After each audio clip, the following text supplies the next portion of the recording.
کہ child marriage کم سنی میں شادی کرنا اسلام اور دیگر مذاہب کا ایک تقابلی جائزہ آپ کے سامنے پیش کر رہا ہوں۔ یہ چونکہ ایک اہم ترین عنوان ہے اور بڑی سنجیدگی کے ساتھ میں اس پر چند گزارشات اور آپ کے سامنے رکھ رہا ہوں۔ آپ بھی اس کو بغور سنیں اور سمجھیں کہ کس طرح سے آج لوگ اسلام پر اور پیغمبر اسلام پر اعتراضات کر رہے ہیں، اور ہمیں اس سلسلے میں کتنا تیار ہونے کی ضرورت ہے اور ان کے شکوک و شبہات کا کیسے ازالہ کیا جائے۔ انشاءاللہ میں اللہ کے نام سے، اس کے حبیب پاک صلی اللہ علیہ وسلم کے فیض سے آپ حضرات کے سامنے یہ عرض کر رہا ہوں۔ اللہ تعالی ہمارے جمع ہونے کو، کہنے سننے کو قبول فرمائے۔ مکرم حاضرین، اللہ تعالی نے قرآن کریم میں ارشاد فرمایا، لَقَدْ كَانَ لَكُمْ فِي رَسُولِ اللَّهِ أُسْوَةٌ حَسَنَةٌ، کہ یقیناً رسول اللہ صلی اللہ علیہ وسلم کی مبارک زندگی میں تمہارے لیے بہترین نمونہ ہے۔ حضور صلی اللہ علیہ وسلم کی حیات طیبہ ساری دنیا کے مسلمانوں کے لیے ایک نمونہ ہے، آئیڈیل ہے، اسوہ ہے، قدوہ ہے۔ اللہ تعالیٰ نے حضور صلی اللہ علیہ وسلم کی حیات طیبہ کو یہ معجزانہ شان عطا فرمائی ہے کہ حیات تو آپ کی یہ 63 سالہ ظاہری آپ کی زندگی ہم کو نظر آ رہی ہے، لیکن اس انداز سے میرے نبی نے اس زندگی کو گزارا ہے کہ قیامت تک جتنے لوگ آتے جائیں گے، چاہے وہ مشرق کا ہو کہ مغرب کا، شمال کا ہو یا جنوب کا، عرب ہو یا عجم ہو، مصطفیٰ کی زندگی ہر ایک کو، ہر علاقے کے رہنے والے، ہر قبیلے کے، ہر خطے کے، ہر ملک کے آدمی کے لیے حضور کی زندگی رہبری کر رہی ہے۔ ایک ہی وقت میں وہ آپ بڑوں کے لیے بھی نمونہ، چھوٹوں کے لیے بھی نمونہ، عورتوں کے لیے بھی نمونہ، مردوں کے لیے بھی نمونہ، بچوں کے لیے بھی نمونہ، بوڑھوں کے لیے بھی نمونہ، عالم کے لیے بھی نمونہ، اور عوام کے لیے بھی آپ نمونہ، حاکم ہو کہ محکوم ہو، رعایا ہو کہ بادشاہ ہو، عوام ہو کہ خواص ہو، ہر ایک کے لیے میرے رسول صلی اللہ علیہ وسلم کی زندگی رہبری کر رہی ہے، درس دے رہی ہے، ہدایت کا سامان فراہم کرتی جا رہی ہے۔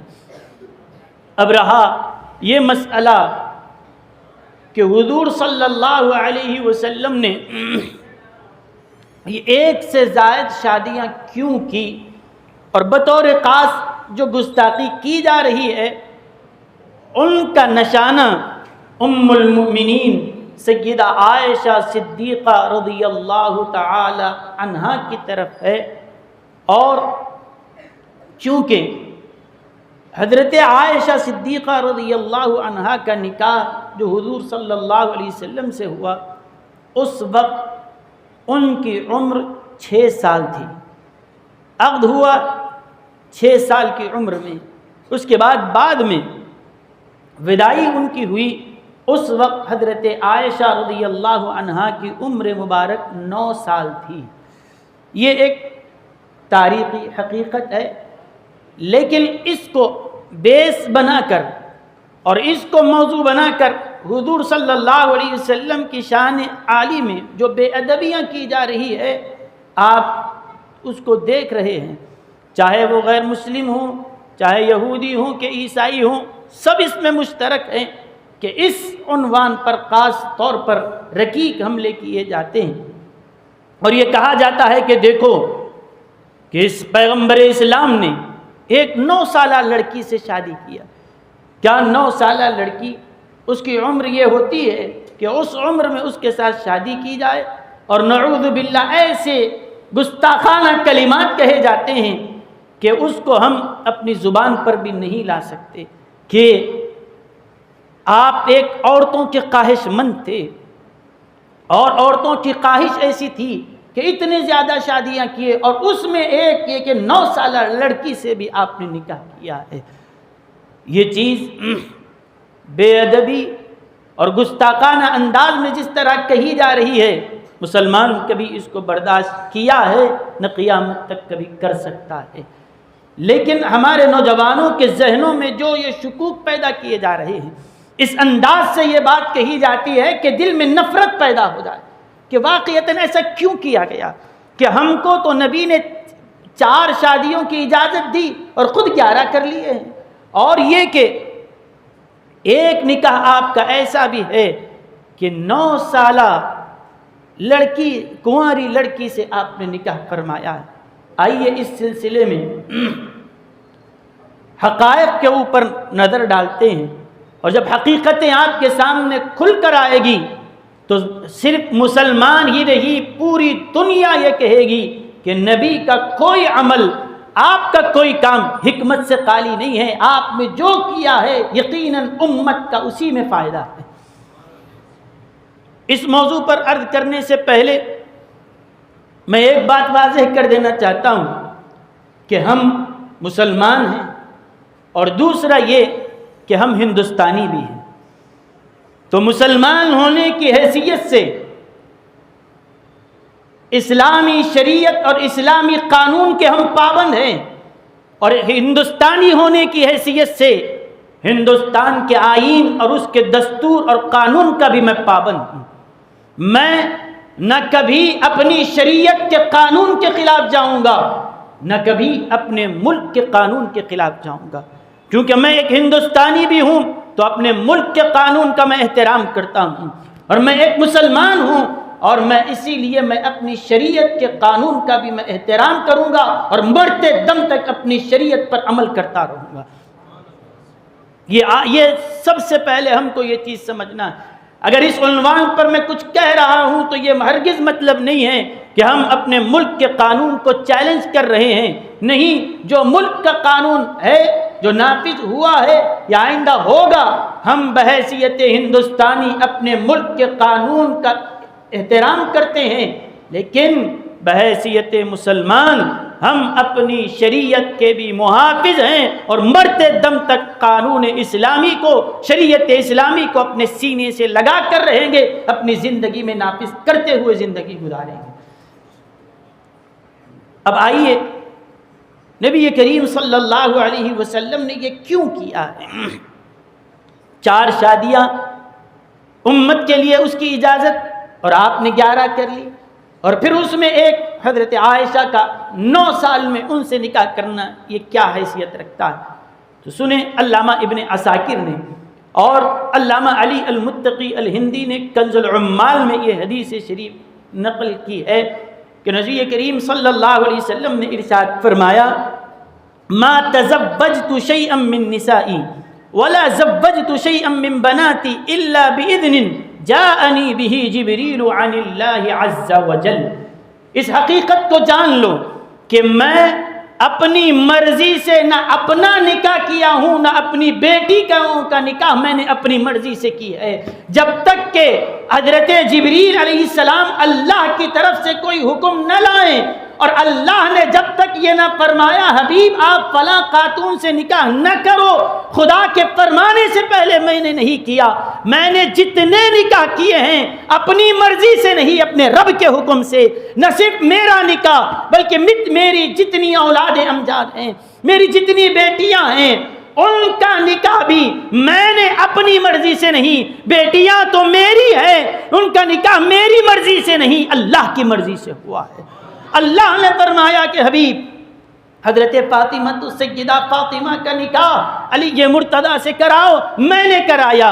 اللہ نے فرمایا حبیب اپنی شہزادیوں کا نکاح حضرت عثمان سے کراؤ، جن کا نام اللہ نے فرمایا ہے اس میں مرضی میری نہیں، میرے رب کی مرضی ہے. میرے رب نے کہا کہ خدیجہ الکبریٰ سے نکاح کرو، میں نے کیا. میرے رب کا حکم آیا عائشہ سے نکاح کرو، میں نے عائشہ سے نکاح کیا رضی اللہ عنہا. کوئی ایک نکاح بھی نہ میرا نہ میری اولاد کا، یہ میری مرضی سے نہیں، اللہ کے حکم پر. جب خدا کا حکم ہو، اور پھر حضور علیہ الصلاۃ والسلام کی زندگی کا یہ اہم ترین مرحلہ ہے، بلکہ اللہ تعالیٰ تو قرآن میں یہاں تک فرمایا وما ینطق عن الہوا، یہ میرا محبوب اپنی خواہش سے بات تک نہیں کرتے، یہ جو کہتے ہیں زبان ان کی ہوتی ہے، کلام اللہ کا ہوا کرتا ہے۔ ارے جو اپنی خواہش سے بات نہ کرے، کیا وہ اپنی مرضی سے نکاح کریں گے؟ نہیں، ان کی بات بھی اللہ کے حکم کی بنیاد پر ہے، ان کا نکاح بھی اللہ کے حکم کی بنیاد پر ہے، ان کا فعل بھی اللہ کی طرف سے ہے، ان کا قول بھی اللہ کی طرف سے ہے۔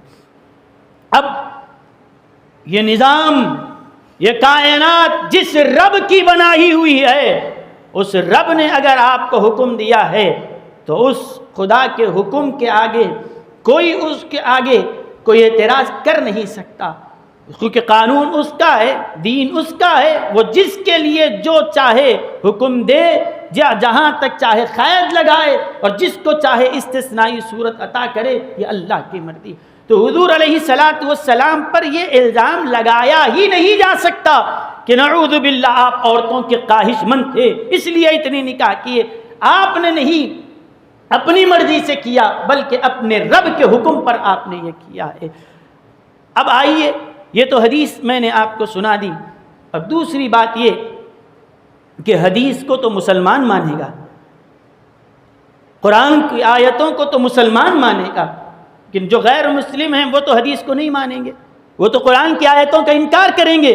میں ان کے لیے یہ سوال رکھتا ہوں جو ہمارے سیرت نگاروں نے، ہمارے علماء نے جو اپنی کتابوں میں جو درج کیا، وہ فرماتے ہیں کہ دیکھو، اگر تھوڑی دیر کے لیے یہ مان لیا جائے کہ حضور علیہ السلام نے جیسا تم کہہ رہے ہو کہ عورتوں کی خواہش تھی اس لیے آپ نے اتنے زیادہ نکاح کیے ہیں، تو سب سے پہلا یہ سوال ہوگا کہ نبی کریم صلی اللہ علیہ وسلم نے نکاح فرمایا ہے تو آپ کی عمر شریف 25 سال ہے، اور 25 سالہ جوان، 25 سالہ نوجوان اور حسن اور جمال کا یہ عالم ہے کہ کائنات میں آپ جیسا کوئی حسین پیدا ہوا ہے نہ ہو سکتا ہے۔ ایسے حسن کا مالک اللہ نے آپ کو بنایا کہ عرب کا کوئی ایسا گھرانہ نہیں تھا کہ جو اپنی بیٹی حضور کے نکاح میں دینا نہ چاہے۔ بڑے بڑے لوگ، عرب کی خوبصورت سے خوبصورت عورتیں اپنا نکاح، اپنی اولاد کا نکاح حضور صلی اللہ علیہ وسلم سے کروانا چاہیں، اور ظاہری طور پر جو حسن و جمال آپ کو اللہ تعالیٰ نے عطا فرمایا، کیا دنیا اس کو نہیں جانتی کہ وہ حسن دیا گیا کہ جس محفل میں آپ تشریف فرما ہوں، آپ گفتگو کرتے تو آپ کے مبارک دندان شریف سے ایسا نور نکلتا، جب گفتگو کرتے پوری دیواریں چمک اٹھتی، کسی اندھیرے کمرے میں چلے جاتے تو ہر جگہ نور ہی نور نظر آتا، آپ راستہ چلتے بادل آپ پر سایہ کیا ہوا ہوتا، اور جس گلی سے آپ گزر جاتے گلیاں خوشبو سے معطر ہو جاتی کہ یہ حسن و جمال رکھنے والی ہستی سے دنیا کے بڑے سے بڑے گھرانے والے اپنا پیغام حضور کی چوکھٹ پر انہوں نے لا کر رکھا۔ اب حسن جس کی چوکھٹ پر پا رہ کر ان کا منتظر ہو، لیکن میرے رسول نے ان دنیا کے حسن کی طرف نظر نہیں ڈالی، سب سے پہلا آپ نے کوئی نکاح کیا ہے تو آپ نے حضرت خدیجۃ الکبریٰ سے کیا، اور ان کی عمر اس وقت 40 سال تھی۔ اب بتائیے، کوئی عورتوں کا خواہش مند ہو تو وہ کسی جوان عورت سے نکاح کرے گا یا 40 سالہ بوڑھی عورت سے نکاح کرے گا؟ پہلا نکاح، اور 25 سالہ نوجوان ہیں، اور اس عمر میں عین شباب میں آپ نے نکاح فرمایا تو حضرت خدیجۃ الکبریٰ رضی اللہ عنہا سے۔ پھر بھی 40 سالہ ایک عورت سے کوئی نکاح کرنے کے لیے آمادہ ہو بھی، لیکن یہاں حال یہ ہے کہ حضرت خدیجہ کی عمر جو 40 سال تھی، اور 40 سال میں پہلے سے 2 مرتبہ بیوہ ہو چکی تھی، 2 بار جو بیوہ ہو چکی ہو، اب تیسری مرتبہ نکاح ہو رہا ہے اور عمر 40 سال ہے، تو اب کیا بتاؤ، کیا دنیا کا کوئی انصاف پسند آدمی یہ کہہ سکتا ہے کہ عورتوں کا خواہش مند کوئی نوجوان ہو اور وہ 2 مرتبہ جو عورت بیوہ ہو چکی ہے اس 40 سالہ عورت سے نکاح کرے؟ کوئی نہیں کہہ سکتا. اگر کہیں گے تو دنیا تمہارے منہ پر تھوکے گی, یہ جھوٹ ہے, نہیں ہو سکتا, نبی کا دامن اس سے پاک ہے. ایسا اعتراض آپ کی طرف نہیں کیا جا سکتا, کیونکہ اگر عورتوں کا خواہش مند ہو تو نوجوان لڑکیوں سے وہ شادی کریں گے. لیکن 40 سالہ بیوہ سے آپ نے شادی کر کے بتایا کہ میں اس 25 سالہ جوانی میں ایک 40 سالہ بیوہ عورت سے نکاح کر کے بتا رہا ہوں کہ میرا نکاح کرنا یہ دنیا پرستی کی وجہ سے نہیں, بلکہ بے سہاروں کو سہارا دینے کے لیے میں نکاح کر رہا ہوں. دنیا اس وقت بیواؤں کو نظر انداز کر دیتی تھی, وہ بے سہارا زندگی گزارتی تھی. میرے نبی نے اس دور میں بیوہ سے نکاح کر کے بیواؤں کا سہارا آپ بنے, اور حضرت خدیجۃ الکبریٰ سے آپ نے نکاح فرمایا.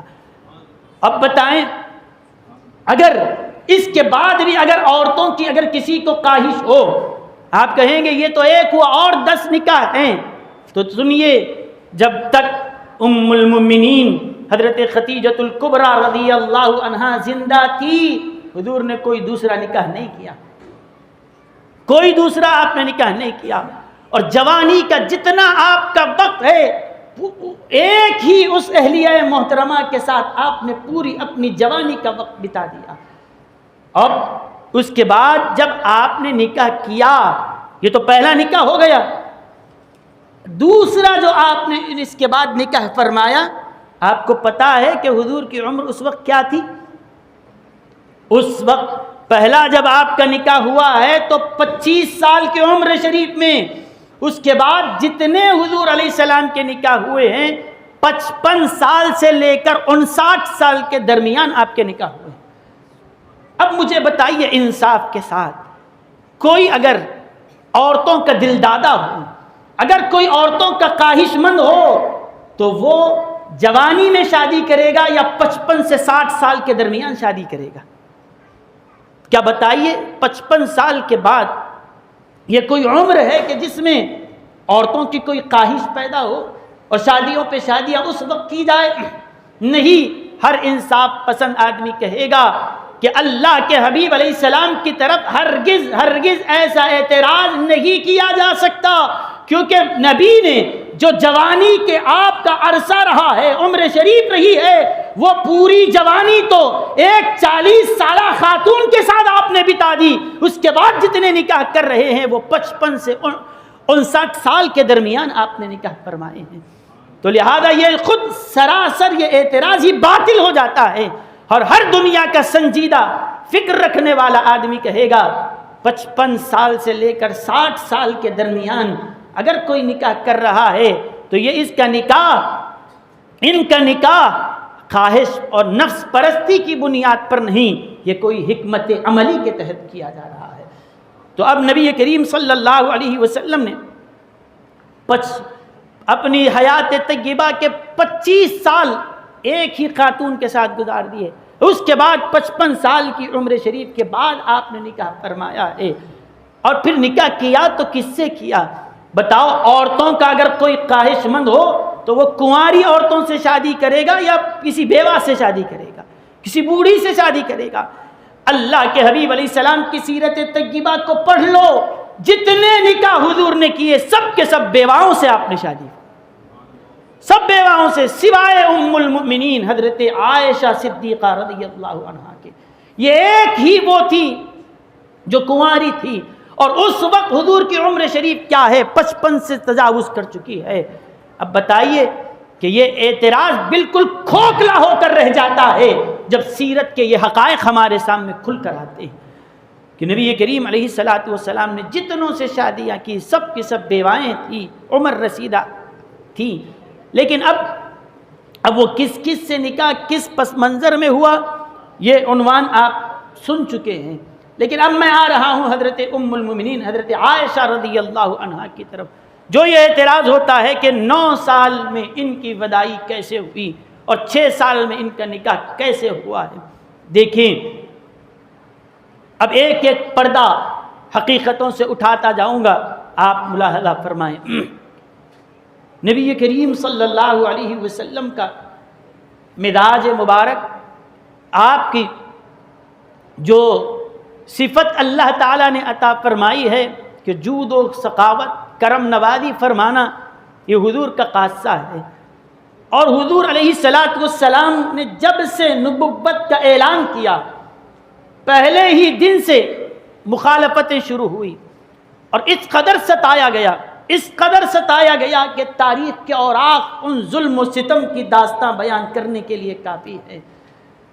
ایسے سخت ماحول میں صحابہ ان کی جانثاریاں اور ان کی فدائیت اور ان کی قربانیوں کو ہم بھلا نہیں سکتے، اہل بیت اطہار کی قربانیوں کو بھلایا نہیں جا سکتا، لیکن تمام صحابہ کرام میں سب سے زیادہ قربانیاں اگر اسلام کے لیے پیش کی ہے تو وہ خلفائے راشدین ہیں، حضرت ابو بکر ہیں، حضرت عمر، حضرت عثمان ہیں، حضرت علی رضی اللہ عنہم۔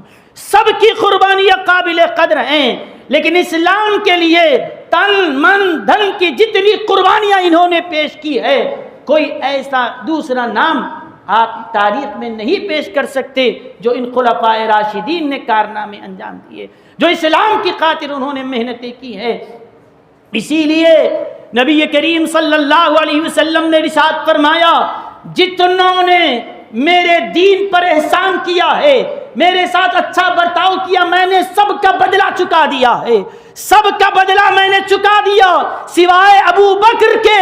ابو بکر کا جو اسلام پہ احسان ہے، اس کا بدلہ کوئی نہیں چکا سکتا۔ اگر ابو بکر کو کوئی بدلہ دے گا، میرا رب ہی ہے جو ابو بکر کو اس کے احسان کا بدلہ عطا فرمائے گا۔ ابو بکر کا جو اسلام پہ احسان ہے، اس کو نہیں بھلایا جا سکتا۔ ہر ایک کا بدلہ میں چکا ہوں، لیکن ابو بکر تو نے میرے دین پر جو احسان کیا ہے، ابو بکر میرے دین کو جو تو نے مضبوط کیا ہے، جو قربانیاں تیری ہے، اے صدیق تیرے ان احسانوں کا بدلہ میں نہیں، میرا رب ہی عطا فرمائے گا، وہ اپنی شان کے لحاظ سے دے گا۔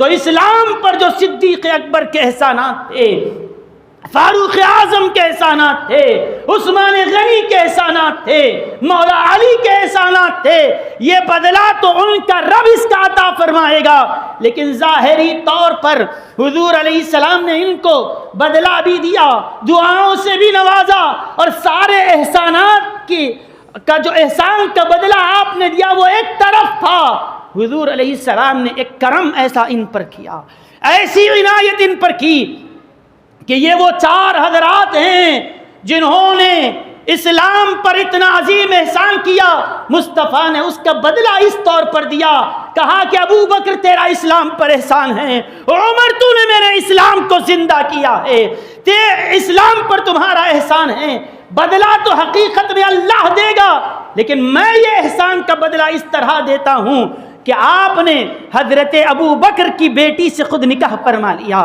حضرت عمر کی بیٹی سے نکاح کر لیا، اور وہ بھی کیسی؟ حضرت عمر کی بیٹی بیوہ ہو چکی تھی، حضرت حفصہ، حضرت عمر پریشان تھے، میری بیٹی بیوہ ہو چکی ہے، اس کا کیا ہوگا؟ حضرت عمر کو دیکھا کہ پریشان ہیں اپنی بیٹی کے سلسلے میں، اللہ کے حبیب علیہ السلام نے فرمایا، عمر تو اپنی بیٹی کے سلسلے میں پریشان نہ ہو، اگر وہ بیوہ ہو چکی ہے میں تمہاری بیٹی کو نکاح کر کے اپنے گھر میں جگہ عطا کرتا ہوں، میں ان سے نکاح کروں گا۔ بتاؤ اس باپ کے دل میں جو فکر تھی کہ اپنے بیٹی کے تعلق سے وہ پریشان تھا کہ بیٹی کا بیوہ ہو چکی ہے، کون اس کو سہارا دے گا؟ جب کانوں میں یہ آواز پڑے کہ تمہاری بیٹی کو سہارا کون دے رہا ہے؟ اللہ کا محبوب سہارا دینے والا ہے، مصطفیٰ ان کو اپنی زوجیت سے نوازنے والے ہیں۔ حضرت عمر کی خوشی کا کوئی ٹھکانہ نہیں تھا، جو احسان انہوں نے اسلام پر کیے تھے، اللہ کے محبوب علیہ السلام نے اس طرح اس کا بدلہ دیا۔ اور اس کے بعد حضرت عثمان اور حضرت علی تھے، مصطفیٰ نے اس انداز سے نوازا، حضرت ابو بکر اور حضرت عمر کی بیٹیوں کو اپنے گھر میں لایا اور اپنی بیٹیاں حضرت عثمان اور حضرت علی کے نکاح میں دے دی، کیونکہ تم نے جو میرے دین پر احسان کیا ہے اس انداز سے بدلہ چکاتا ہوں، دونوں کی بیٹیوں کو اپنے گھر میں لاتا ہوں، اور اپنی بیٹیاں ان دونوں حضرات کے نکاح میں دیتا ہوں۔ چنانچہ حضرت عثمان کو بھی آپ نے اپنا داماد بنایا ہے اور حضرت علی رضی اللہ عنہ کو بھی آپ نے اپنا داماد بنایا ہے۔ تو یہ ایک ظاہری طور پر جو ان کے احسانات اسلام پر تھے، حضور علیہ الصلاۃ والسلام نے اس طرح سے اس کا بدلہ بھی عطا فرما دیا۔ اور اس کے بعد دیکھیں یہ حضرت سیدہ عائشہ صدیقہ رضی اللہ عنہا سے حضور نے جو نکاح فرمایا، وجہ کیا تھی؟ وجہ یہ تھی کہ حضرت ابو بکر کے جو احسانات تھے اسلام پر، اس کا بدلہ اس سے بہتر نہیں ہو سکتا کہ ایسی نسبت ان کے گھرانے کو مل جائے کہ جب حضرت عائشہ حضور کی زوجیت میں آ جائیں، قیامت تک صدیقی گھرانہ اس پر ناز کرتا رہے گا۔ قیامت تک کے لیے ان کے لیے ایک شرف اور اعزاز مل گیا کہ مصطفیٰ علیہ السلام نے ان کو اپنی زوجیت میں قبول فرمایا ہے۔ اس سے بہتر کوئی بدلہ نہیں ہو سکتا تھا، حضور نے ان کو عطا فرمایا۔ اب یہ اس کے بعد آگے دیکھیں، اب یہ جو عقد ہوا تھا اس وقت حضرت عائشہ صدیقہ رضی اللہ عنہا کی عمر شریف کیا تھی؟ بولیے 6 سال۔ اب 6 سال کی عمر میں عقد تو ہو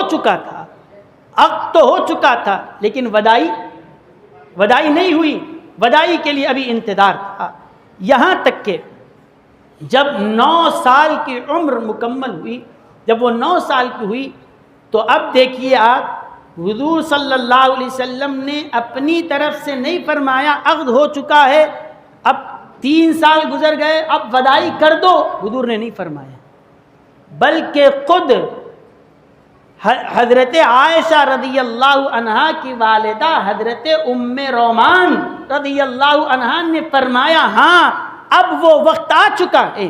یعنی انہوں نے جب آثار اور قرائن سے یہ دیکھا کہ نکاح کے وقت بچی کی عمر 6 سال تھی، اپنے ہی گھر میں رکھا، ودائی نہیں ہوئی، اپنے پاس ہی رکھا، لیکن جب 9 سال کی عمر میں ایک ماں سے بہتر کوئی اپنی بیٹی کو نہیں سمجھ سکتا۔ اب جب ماں نے یہ دیکھا کہ یہ اب اس قابل ہو چکی ہیں کہ اب شوہر کے گھر ان کی رخصتی ہو سکتی ہے، یعنی وہ بالغ ہو چکی ہیں، اب شوہر کے گھر ان کو رخصت کر کے بھیجایا جا سکتا ہے، حضور نے اپنی طرف سے پہل نہیں کی، حضرت عائشہ کی والدہ نے کہا ہے۔ کوئی اور کرتے تو بات الگ ہوتی، لیکن ماں نے جو اپنی بیٹی کے حق میں فیصلہ کیا ہے، ماں کا فیصلہ اپنی بیٹی کے حق میں کبھی غلط نہیں ہو سکتا جب تک کہ ماں مطمئن نہ ہو کہ یہ اب شوہر کے گھر جانے کے قابل نہ ہوئی ہو۔ کوئی ماں اس طرح اپنے سے رخصتی کرنے کے لیے آگے نہیں بڑھے گی۔ وہ جو اعتراض ہے کہ 9 سال کی عمر میں رخصتی ہو گئی ہے، تو یاد رکھیں یہ رخصتی حضور نے اپنی طرف کر کے نہیں کروائی، بلکہ خود حضرت ام رومان جو حضرت عائشہ کی والدہ ہیں، انہوں نے کہا کہ ہاں اب وقت آ چکا ہے کہ بیٹی کو رخصت کیا جائے۔ سمجھ گیا اب بات کو؟ تو یہ اعتراض ایک ایک کر کے پورا کھوکھلا ہوتا جائے گا، اور اس کی حیثیت کیا ہے یہ سب آپ کے سامنے کھل کر آئے گی۔ تو چنانچہ شوال کے مہینے میں 3 ہجری میں حضرت عائشہ رضی اللہ تعالی عنہا کا جب نکاح ہوا تھا، اس کے بعد جب 6 سال کی وہ تھی اور 9 سال کی عمر مبارک میں ان کی رخصتی ہوئی۔ اس کی ساری تفصیل صحیح مسلم شریف میں موجود ہے، وہاں اس کو آپ ملاحظہ فرما سکتے ہیں۔ اب دوسری بات یہ کہ حضور صلی اللہ علیہ وسلم نے 10 نکاح جو آپ نے دیگر کیے سب بیواؤں سے کیا تھا، سب بیوائیں تھیں، تو یہ 11واں نکاح جو حضرت عائشہ کا ہے یہ بھی کسی بیوہ سے ہو جاتا۔ یہ کنواری خاتون کو ایک کو 11 ازواج مطہرات میں جب سب بیوائیں ہیں تو ایک کنواری کیوں ہے؟ ان سے نکاح کیوں ہوا؟ علماء فرماتے ہیں کہ قرآن میں اللہ نے فرمایا کہ نبی کی زندگی پوری کائنات کے لیے نمونہ ہے، اسوہ ہے۔ حضور علیہ السلام نے اپنی زندگی میں دونوں نمونے عطا فرمائے کہ اب امتی جب بھی کسی کی شادی ہوگی یا تو وہ کسی کنواری عورت سے شادی کرے گا یا تو پھر کسی بیوہ عورت سے شادی ہوگی، یہ 2 ہی ہوں گے کہ ایسی لڑکی سے نکاح ہو یا تو وہ کنواری ہو فرسٹ اس کی میرج ہو یا سیکنڈ میرج ہو، یہ دو ہی ہو سکتے ہیں۔ اللہ نے فرمایا مصطفیٰ آپ ایسا بھی نمونہ چھوڑ جائیں، ایک کنواری سے بھی نکاح کریں اور بیواؤں سے بھی نکاح کریں، تاکہ آپ کی امت کو دونوں طریقے مل جائیں کہ اگر تمہارے نکاح میں کوئی کنواری عورت دلہن بن کر آئے، اس کے ساتھ زندگی کیسے گزاری جا سکتی ہے، حبیب عائشہ سے نکاح کرو، دنیا کو اس کے ذریعے طریقہ معلوم ہو جائے گا۔ اور حضرت خدیجہ جو کہ بیوہ تھی مصطفیٰ، ان سے نکاح کرو تاکہ امت کو یہ بھی طریقہ مل جائے کہ اگر تم بیوہ سے نکاح کرو تو زندگی کیسے گزاری جائے۔ ام المومنین حضرت خدیجہ کو دیکھ لو، اگر تم کسی کنواری خاتون سے نکاح کرو، فرسٹ میرج ہے اور تمہارے بچے کی عمر زیادہ ہو اور بچی کی عمر کم ہو، کیسے ایڈجسٹ کریں؟ فرمایا حبیب ذرا ایک نمونہ امت کو عطا کر دو۔ حضرت عائشہ آپ کے نکاح میں آ جائے، دنیا کو طریقہ مل جائے گا کہ اگر بیوی کی عمر زیادہ ہو، حضرت خدیجہ کی زندگی نمونہ بن جائے گی، بیوی کی عمر اگر کم ہو، حضرت عائشہ کی زندگی نمونہ بن جائے، اور شوہر اور بیوی کی عمر برابر ہو تو اے مصطفیٰ آپ کی زندگی، حضرت سودا کی زندگی، یہ امت کے لیے رہنمائی کرتی نظر آئے گی۔ یہ اللہ کا احکام ہیں، یہ حکمتیں ہیں پروردگار عالم کی جانب سے۔ اور پھر اللہ تعالیٰ یہ چاہتا تھا کہ یہ جتنی عورتیں حضور کے نکاح میں آتی جا رہی ہے، کوئی بیوہ ہے اور کوئی مطلقہ ہیں، اتنی زیادہ عمر کو پہنچی ہے، اللہ چاہتا تھا، اللہ کا ارادہ یہ تھا کہ حضور علیہ السلام کے نکاح میں آپ کے گھر میں کوئی ایک ایسی خاتون بھی آئے جو حضور علیہ السلام کے صبح سے لے کر شام تک اور شام سے لے کر صبح تک ایک ایک چیز کو نوٹس کرے اور دین کو سیکھتی جائیں تاکہ امت میں جو مرد حضرات ہیں وہ تو حضرت ابو بکر و عمر و عثمان و علی، ابو ہریرہ و بلال حبشی رضی اللہ عنہم سے دین سیکھتے جائیں گے، لیکن بتاؤ عورتوں کو دین کون سکھائے گا؟ مرد حضرات تو صحابہ سے دین سیکھیں گے، لیکن عورتوں کو دین کون سکھائے؟ عورتوں کے جو خاص مسائل ہیں، ان کی طہارت کے مسائل، ان کی ولادت کے مرحلے میں جو مسائل پیش آتے ہیں، ان کی نمازوں کے طریقے میں احکام جو عورتوں کے خاص ہیں، کون ان کو سکھائے؟ اللہ چاہتا تھا کہ حبیب یہ تو بڑی بڑی عمر کی خاتون ہیں، آپ کے پاس کوئی ایک ایسا اسٹوڈنٹ بھی گھر میں ہو، اگر کسی بچی کو لا کر آپ پڑھائیں گے تو وہ کب تک رہے گی؟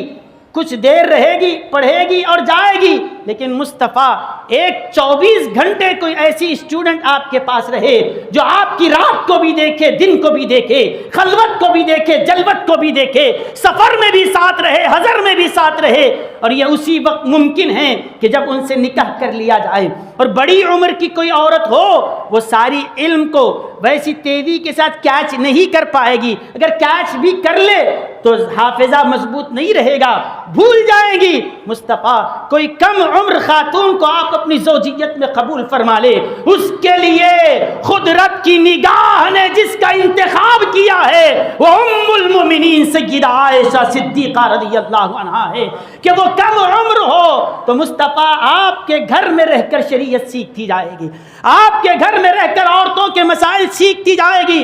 اس کے بعد ہوگا کیا؟ آپ جب ان کو تیار کر دیں گے تو یہ حضور علیہ السلام کے ساتھ رہی۔ جس وقت حضور کا وصال ہوا اس وقت حضرت عائشہ کی عمر 18 سال تھی، 18 سال تھی۔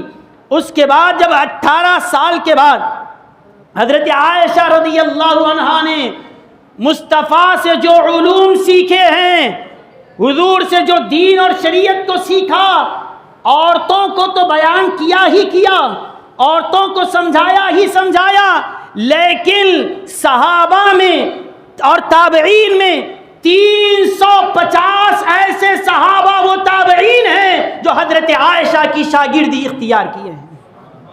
بتاؤ کہ 350 سے زائد صحابہ اور تابعین کو جس نے اپنی شاگردی کے شرف سے نوازا ہے، اور یہ بات طے ہے کہ احادیث جو صحابہ نے بیان کی ہے سب سے زیادہ روایتیں حضرت ابو ہریرہ نے بیان کی ہے، سب سے زیادہ روایتیں حضرت ابو ہریرہ کی آئی ہے۔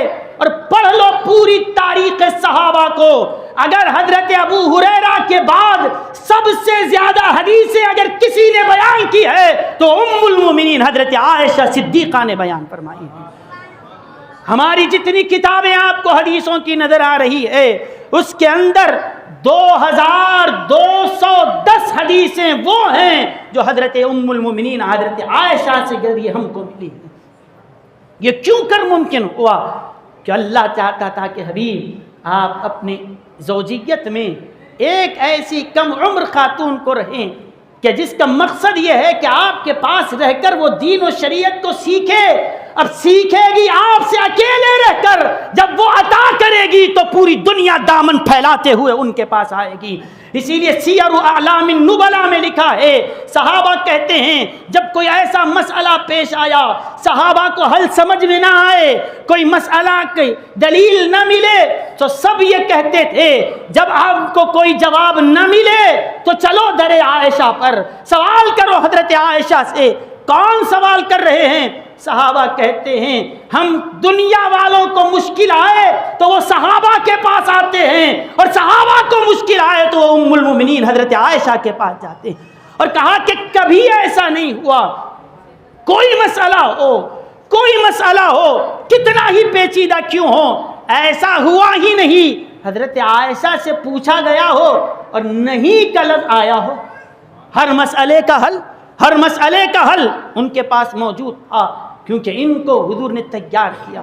آپ کو اس بات سے اندازہ ہوگا نبی کریم صلی اللہ علیہ وسلم نے حضرت عائشہ کے لیے کیا فرمایا؟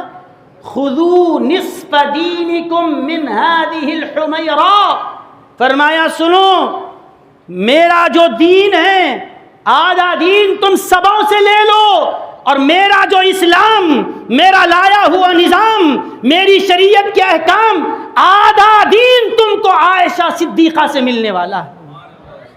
فرمایا خذوا نصف دینکم من هذه الحمیرہ، اس حمیرہ سے، اس عائشہ سے تم کو آدھا دین ملے گا۔ ہمارے استاد محترم علامہ مولانا محمد خواجہ شریف صاحب رحمۃ اللہ علیہ، شیخ الحدیث جامع نظامیہ، حضرت نے اس حدیث کو سنا کر فرمایا تھا کہ میرے نبی نے جو فرمایا آدھا دین تم کو عائشہ سے ملے گا، اس کا مطلب یہ ہے کہ ہمارا دین اس میں مردوں کے بھی احکام ہیں، عورتوں کے بھی احکام ہیں۔ فرمایا مردوں کے احکام تو تم کو صحابہ سے ملیں گے، اور عورتوں کے جتنے مسائل ہیں وہ آدھا دین ہیں، وہ تم کو حضرت عائشہ صدیقہ سے ملنے والا۔ یہ حضور علیہ السلام نے اس مقصد سے کہ بتائیں کہ 350 صحابہ کی اور تابعین کی جو استاد بنی ہو، اور صحابہ جس سے جا کر فتوے لیا کرتے تھے وہ ہے حضرت عائشہ صدیقہ رضی اللہ عنہا۔ اس لیے حضور علیہ السلام کو حکم آیا کہ حبیب یہ بڑی عمر کی عورتیں تو آپ کے نکاح میں ہیں، ذرا حضرت عائشہ کو بھی اپنی زوجیت سے سرفراز فرمائیں، تاکہ آپ کی بارگاہ میں رہ کر علم و عرفان کو ایسے حاصل کرے کہ دنیا ان کے فیض سے مالا مال ہوتی جائے۔ کیونکہ مرد تو اپنے مسائل صحابہ کے پاس جا کر حل کر لیں گے، عورتوں کے جو مخصوص مسائل ہیں وہ مردوں سے کیسے پوچھیں گی؟ حیا آئے گی، خاص مسئلے جا کر، ہر باریک سے باریک مسئلے عورتیں جا کر مرد حضرات سے کیسے پوچھے گی؟ ہاں کوئی ایک ایسی خاتون بھی امت میں رہے آپ کے بعد اس مسند ارشاد پر، جہاں آپ کی اہل بیت و صحابہ امت کی رہبری کر رہے ہیں، مصطفیٰ خواتین کے لیے بھی ایک ایسا نمونہ چھوڑ جائیں جو آنے والی امت کو آپ کا دین سمجھاتی رہے، آپ کی شریعت سکھاتی رہے۔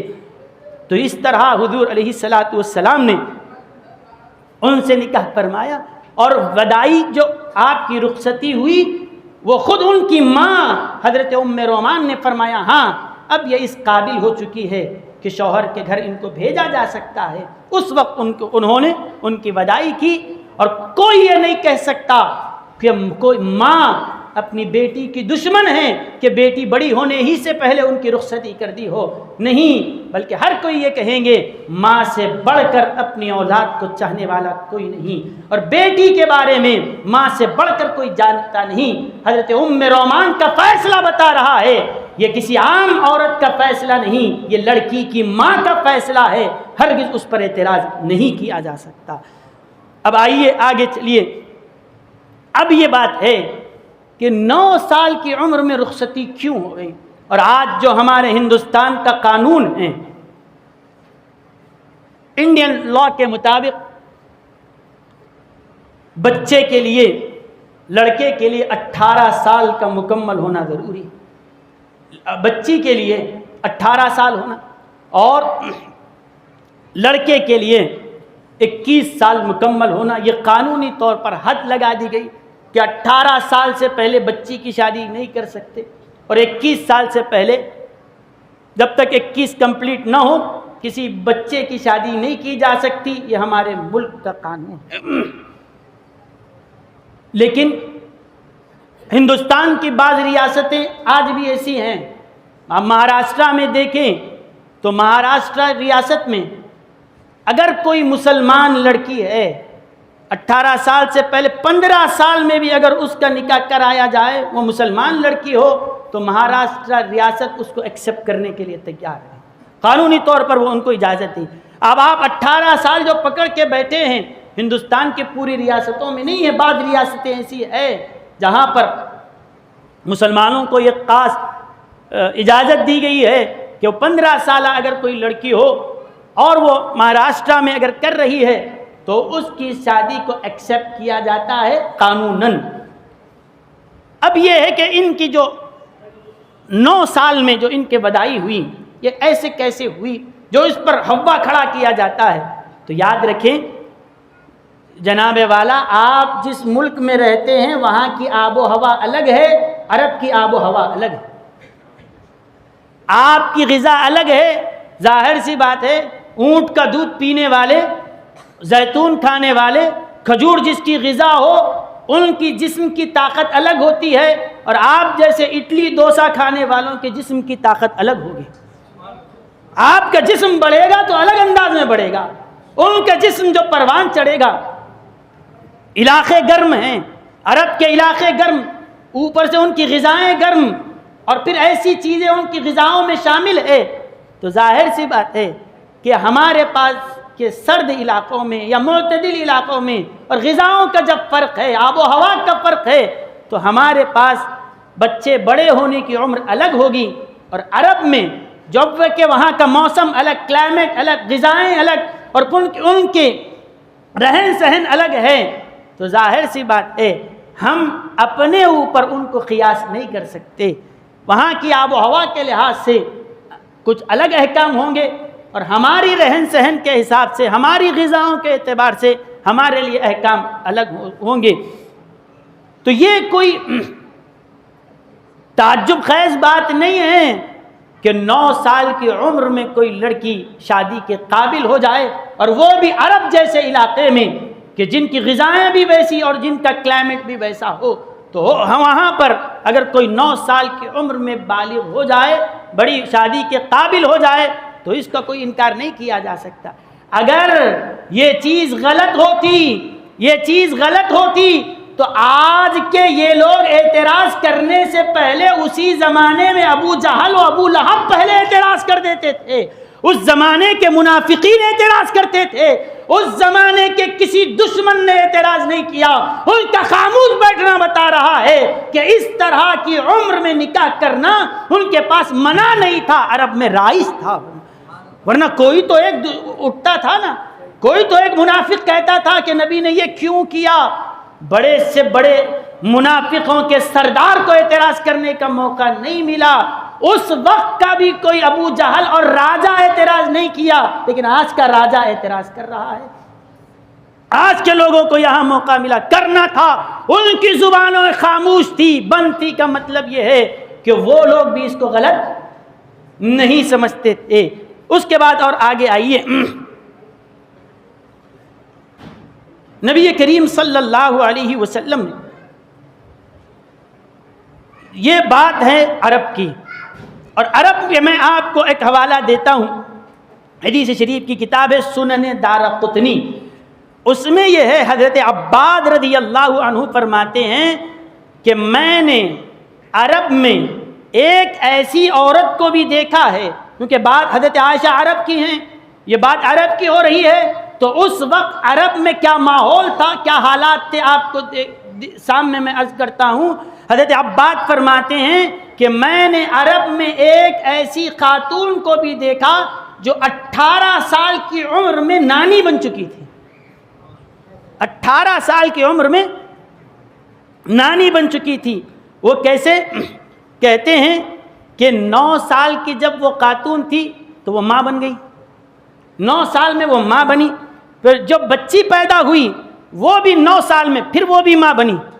18 ہو گئے. 18 سال کی ایک لڑکی ہے جو 18 سال کی عمر میں نانی بنی. میں نے خود اس کو اپنی آنکھوں سے دیکھا ہے.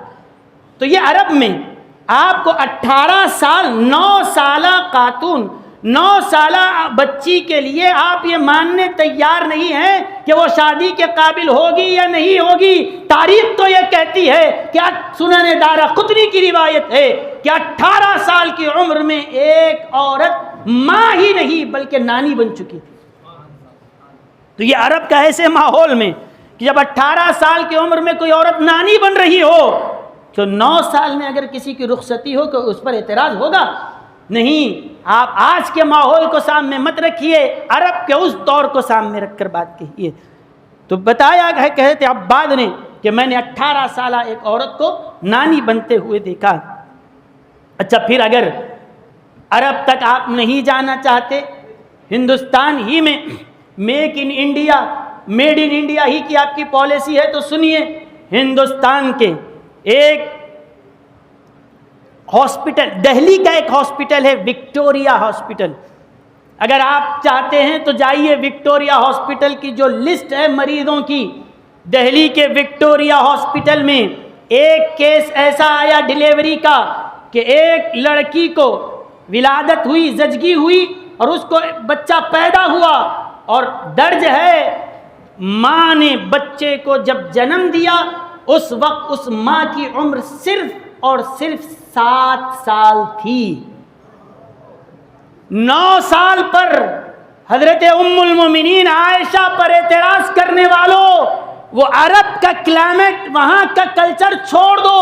ہندوستان جیسے معتدل اور متوسط موسم میں دہلی کی سرزمین پر 7 سالہ کوئی لڑکی ماں بن سکتی ہے تو 9 سالہ لڑکی کا نکاح حضرت عائشہ کا کیوں نہیں ہو سکتا؟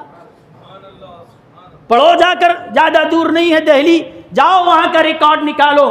دہلی کے وکٹوریا ہاسپٹل میں ایک کیس ایسا بھی آیا، 7 سالہ لڑکی وہاں پر ماں بنی ہے. اخباروں میں بھی یہ رپورٹ چھپی ہے. اب اس کے بعد آگے چلیے. اگر آپ، کیونکہ دیگر مزہ یاد رکھیے، آپ کے دل میں جو نفرت ہے کہ بس ایک حضور پہ یہ اعتراض کس دیں گے کہ 9 سالہ لڑکی سے انہوں نے نکاح کر لیا ہے، تو یاد رکھو اعتراض صرف میرے نبی پر ہی نہیں آئے گا. انگلیاں اٹھے گی تو تمہارے مذہب کی معزز شخصیتیں بھی مجروح ہو کر رہ جائیں گی. تم اسلام کو بدنام کرنا چاہتے ہو تو انگلی اسلام پر اٹھاؤ گے، ایک انگلی یہاں آئے گی نا، 4 انگلیاں خود پلٹ کر تمہارے پاس آنے والی ہیں. سوچ سمجھ کے انگلی اٹھانا، سوچ سمجھ کے اعتراض کرنا، ورنہ سنو زبان ہم بھی رکھتے ہیں، تاریخ ہمارے پاس بھی ہے، لیکن ہم نہیں چاہتے کہ خواہ مخواہ کسی کے ساتھ چھیڑ چھاڑ ہو. لیکن جب تم نے اعتراض کیا ہے تو اتنا دم بھی پیدا کرو کہ ہمت اتنی جٹاؤ کہ حقیقت کو سن بھی سکو. کہ سنو، اگر 9 سال کی خاتون سے نکاح کرنے پر نبی پہ اعتراض ہوگا تو ہم ہندوستان کا عظیم مقنن اور ہندوستان میں جو ہمارا آئین ہے، ہندوستان کا جو دستور ہے، اس کو تیار کرنے والے بابا صاحب امبیڈکر ہیں. جس وقت بابا صاحب امبیڈکر کی شادی ہوئی اس وقت وہ صرف میٹرک پاس تھے، اور ان کی بیوی رامی جن سے ان کی شادی ہوئی اس وقت ان کی بیوی اور اس عورت کی عمر صرف اور صرف 9 سال تھی۔ ہندوستان کا دستور لکھنے والے بھیم راؤ امبیڈکر کی جب شادی ہوئی ہے تو ان کی پتنی کی عمر صرف 9 سال تھی۔ شادی کے بعد انہوں نے اپنی بیوی کا نام راما بائی رکھ لیا ہے۔ لیکن اگر اعتراض یہاں اٹھے گا کہ حضرت عائشہ کی 9 سال میں شادی کیوں ہوئی، ہم کہیں گے اعتراض وہاں بعد میں جائے گا عرب والوں پر، پہلے بابا صاحب امبیڈکر کے بارے میں آپ کیا جواب دیں گے؟ وہ اسی ہندوستان کے تھے، ان کی شادی جب ہوئی تو بیوی کی عمر راما بائی کی صرف 9 سال تھی۔ کیا کہو گے اب؟ کہیں گے ان کے خلاف بھی؟ ہاں، پھر اور آگے چلیں کہ جن کی تصویر ہر نوٹ پہ چھپی ہوئی ہے، آئیے 1883 میں گاندھی جی کی جب شادی ہوئی، اس وقت گاندھی جی کی عمر 13 سال تھی، اور کستوربا گاندھی سے جب ان کی شادی ہوئی تو ان کی بیوی کی عمر کستوربا گاندھی اس وقت 14 سال کی تھی۔ 18 کمپلیٹ نہیں ہوئے، آپ آج جو 18 کہہ رہے ہیں، اگر یہ ایج لمٹ کے اندر جتنے بھی ہوں یہ سب غلط ہیں تو بابا قوم کو کیا کہیں گے آپ؟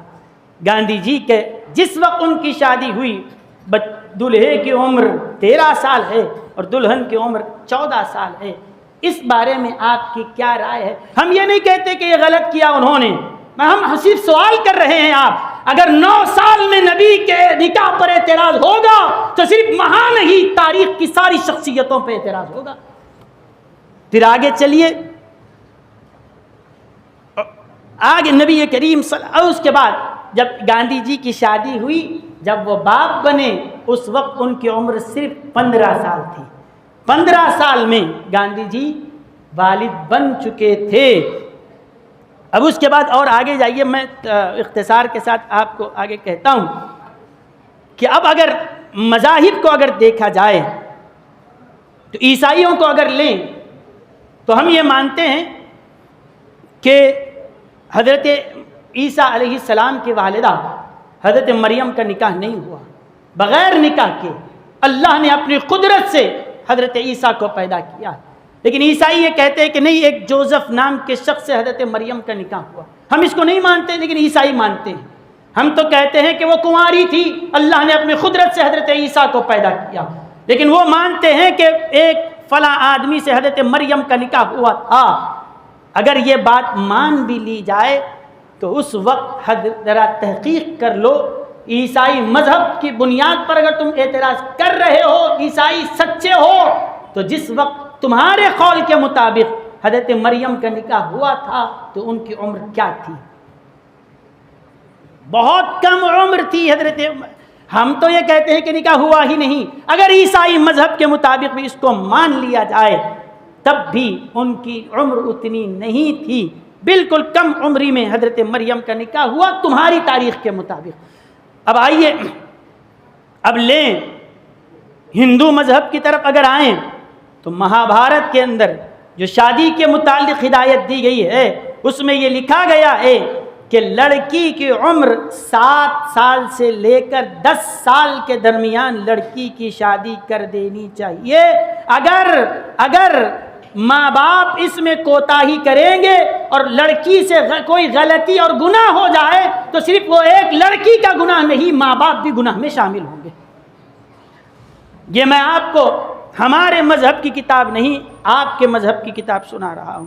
اس کے بعد اور آگے چلیے، رامائن میں لکھا ہوا ہے کہ جس وقت رام جی کی شادی سیتا سے ہوئی، آپ کو پتا ہے 9 سال میں آپ کو بے چینی ہو رہی ہے، جس وقت رام جی نے سیتا جی سے شادی کی تھی اس وقت سیتا کی عمر صرف 6 سال تھی۔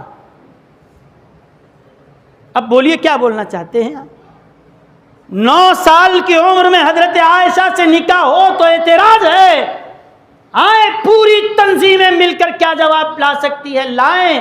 ہم بھی جاننا چاہتے ہیں کہ اگر 9 سال میں نکاح کرنا غلط تھا تو سیتا جی کی شادی جب ہوئی وہ 6 سال کی تھی۔ اگر کہیں کہ نہیں فلاں فلاں وجہ تھی، جو فلاں فلاں وجہ آپ کے پاس ہے وہی فلاں فلاں وجہ ہمارے پاس ہے۔ 6 سال میں جب یہ ہو سکتا ہے تو پھر رامائن میں یہ ساری چیزیں لکھی ہوئی ہے. اب اس کے اندر کس اشلوک میں کس پیرے میں لکھا ہوا ہے یہ ساری چیزیں میں اس میں لکھ کر لایا ہوں. اب اگر میں پوری بات کا خلاصہ آپ کے سامنے عرض کرنا چاہوں تو یہی ہے کم عمری میں نکاح کرنا. ہاں کیونکہ ملک کا قانون ہے, ہم ملک کے قانون کا احترام کریں گے, لیکن یہ جو اس لیے کہہ رہا ہوں کہ ہمارے نبی کی ذات پر جب اعتراض ہوگا حقیقت تو بیان کرنا ہماری ذمہ داری ہوگی. تو کوئی مذہب میں کوئی ایک خاص عمر کی قید نہیں ہے, ہندو ہو یا عیسائی ہو یا اسلام ہو, ہر مذہب میں اپنے اپنے علاقوں کے اعتبار سے جیسے چاہتے ہیں. اس بعد اگر تاریخ کو آپ پڑھیں گے تو ایسی روایتیں بھی ملتی ہے کہ جس دن بچی پیدا ہوئی جھولے میں ڈالا گیا باپ نے اسی دن ان کی شادی بھی کروا دی. ایسی بھی روایتیں تاریخ میں ملی ہے. ایسے بھی لوگ گزرے ہیں پہلے زمانے میں, جس دن پیدا ہوئی اسی دن باپ نے نکاح کروا دیا فلاں فلاں سے. بعد میں جب وہ بچی بڑی ہوئی رخصتی بعد میں ہوئی. تو یہ تاریخ کے حقائق ہیں, اس کو جھٹلایا نہیں جا سکتا. لیکن آج ہم اصحاب حل و عقد سے یہ گزارش کرتے ہیں, یہ خواہش کرتے ہیں کہ ابھی 18 سال کی جو لڑکی کی عمر ہے اس کو بڑھا کر آپ 21 کرنا چاہتے ہیں کہ بچہ اور بچی دونوں بھی ایکول 21 سال کے ہوں, تب ان کے لیے قانونی طور پر نکاح کی اجازت ہوگی. ہم کہیں گے ذرا اس پر غور بھی کر لیا جائے. آپ یہ چاہتے ہیں کہ آبادی پر کنٹرول کر لیا جائے, آبادی پر کنٹرول ہو, آبادی پر کنٹرول ہو. ہم کہتے ہیں آبادی پر کنٹرول, وہ تو آبادی بعد میں آئے گی, وہ لوگ تو بعد میں پیدا ہونے والے ہیں, لیکن جو پیدا ہو چکے ہیں ذرا ان کی بھی تو فکر کرو. کیونکہ آج یہ ایک حقیقت ہے کہ انسان کو جب بھوک لگتی ہے, بھوک لگی سیدھا گھر گیا, کھانے کے لیے جو ہوتا ہے کھا لیتا ہے. اگر گھر میں اس کو کھانا نہ ملے اور بھوک زور سے لگ رہی ہو کیا کرے گا؟ کیا کرے گا؟ بادشاہوں سے جائے گا, کھانا لائے گا, کھا لے گا. یہی ہوگا کہ جب بھوک لگ رہی ہے تو آدمی جب تکلیف میں ہو, بھوک کی شدت ہو, گھر میں کھانا ملے تو گھر کا کھائے گا, گھر میں نہ ملے تو باہر جا کر بھوک مٹائے گا. جیسے انسان کو بھوک لگی اس طرح سے وہ بھوک مٹانے کے لیے گھر میں نہ ملے تو باہر جا کر بھوک مٹاتا ہے. انسان کی نفسانی خواہشات جب بڑھ جاتی ہے, اس کی شہوت کا غلبہ جب اس پر ہوتا ہے, یاد رکھو گھر میں اگر حلال طریقہ نہ ملے تو وہ جا کر حرام طریقے سے اپنی بھوک مٹانے پر مجبور ہو جائے گا. پہلے ہی ہر دن ہے کہ عورتوں کی عزتیں تار تار ہوتی جا رہی ہے, عصمتیں لوٹی جا رہی ہے. کتنی عورتیں ہیں کہ جن کی عصمت کی چادر ان کے سروں سے ہر دن کاٹی جا رہی ہے, نکالی جا رہی ہے. ایسے وقت میں 18 سال میں یہ حال ہے اور بڑھا کر اور 21 کر دیں گے تو پھر ظاہر سی بات ہے کہ جتنی تاخیر ہوتی جائے گی اتنی بدکاریاں بھی ہوتی جائے گی, ریپ کیسز میں اور اضافہ ہوتا جائے گا. ابھی یہ حال ہے کیونکہ انسان کی طبیعت ہے, حلال طریقہ نہ ملے, گھر میں اگر جائز طریقہ نہ ہو تو باہر جا کر ناجائز طریقے سے اپنی خواہشات کی تکمیل کرے گا. بھوک گھر میں نہ مٹے, باہر جا کر جس طرح مٹاتا ہے خواہش کے لیے, تکمیل کے لیے, تسکین کے لیے, گھر میں اگر جائز طریقہ نہ ہو تو ناجائز طریقے کی طرف انسان کا قدم بڑھتا ہے. ایسے وقت سنجیدگی کے ساتھ غور کرنے کی ضرورت ہے کہ ہم آنے والی آبادی پر سوچنے سے پہلے جو پیدا ہو چکے ہیں ذرا ان کے بارے میں بھی سوچو. کیا ان کی عزتوں کی حفاظت کیا ہماری ذمہ داری نہیں ہے؟ کیا ہماری ماؤں اور بہنوں کو عزت کی چادر ان کے سروں پر تنی رہے؟ کیا ہم کو لیے اس کی کوشش نہیں کرنا چاہیے؟ ہاں, ہر ایک کی یہ ذمہ داری ہے, ہر ایک کی یہ ذمہ داری ہے کہ وہ اس طرف توجہ کریں, ورنہ بے حیائی اس قدر عام ہوگی, اس قدر عام ہوگی کہ آپ اس منظر کو, بھیانک منظر کو سوچیں گے بھی تو روح کانپ جائے گی کہ اس طرح کی عزتوں کے ساتھ کھلواڑ ہوگا. تو میں پھر اخیر میں اپنی گفتگو کو ختم کرتے ہوئے یہی کہوں گا کہ آپ کسی مذہبی رہنماؤں کے خلاف زبان نہ کھولیں, ورنہ ہوگا کیا, انگلی ایک طرف اٹھاؤ گے, انگلی تو ایک طرف اٹھاؤ گے تو 4 انگلیاں پلٹ کر آپ کے پاس ہی آنے والی ہے۔ اور یہ سمجھ لیں جو بے ادبی کرتے جا رہے ہیں، تم اگر اعتراض کرو گے تو مصطفیٰ کا دامن داغدار نہیں ہوگا، ان کی عزتوں کا محافظ ان کا پروردگار ہے کہ بنانے والے ہی نے مصطفیٰ کو ایسی شان کے ساتھ بنایا ہے، دنیا چاہ کر بھی کوئی عیب نہیں نکال سکتی۔